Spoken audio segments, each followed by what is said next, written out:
The first thing that you want to do before you do anything to try to make this look better, you want to choose what part of your video you actually want the arrow on. You can see they don't have the arrow there the entire time. It's there for the first like 1 second of the video. It's only there for a little bit and then it disappears.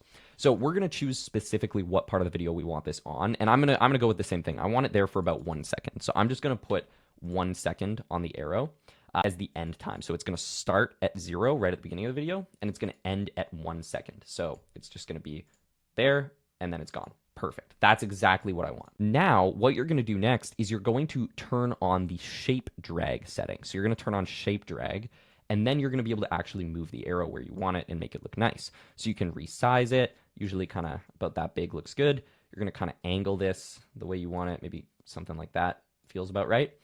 We kind of want it pointing at his head. There we go. So you set the position of where you want it to start. So this is where I want it to be at the beginning of the clip. And then this is where things get a little more complicated. So just bear with me here. You're going to click Add Keyframe, and you're going to see that that's going to add this little red dot here at 0 seconds, which means this is where the arrow will be at 0 seconds. Now, what you're going to want to do is move the slider to be at the end of the clip. So where do you want the arrow to be? End of the video, or like at the end of the 1 second when it disappears. So you move the slider to where you want, and then you just move the arrow to a different position, and we'll kind of re-angle it a little bit. So we're going to change the positioning, and then we're going to click Add Keyframe again.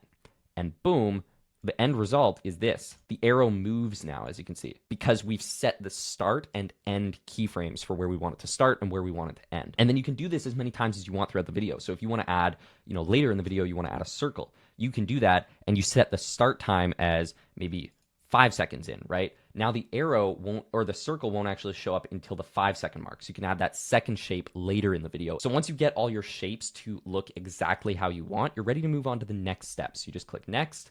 And the final step is audio. The first thing that you want to do is actually just turn off background music. Make sure you turn that off. Turn that off so that there's no music. The reason we do that is because a lot of commentary videos, they use all the same music as each other, and they're adding these songs in YouTube when they actually post the video. They're not doing it in editing. They're adding it when they post. So you can see this song right here has 17 million shorts made with it. And if you go through them, they're almost all commentary videos. Like most of these are commentary videos. So this is a trending commentary song. And again, you can find these just by looking at what your inspiration clips are using as their audio.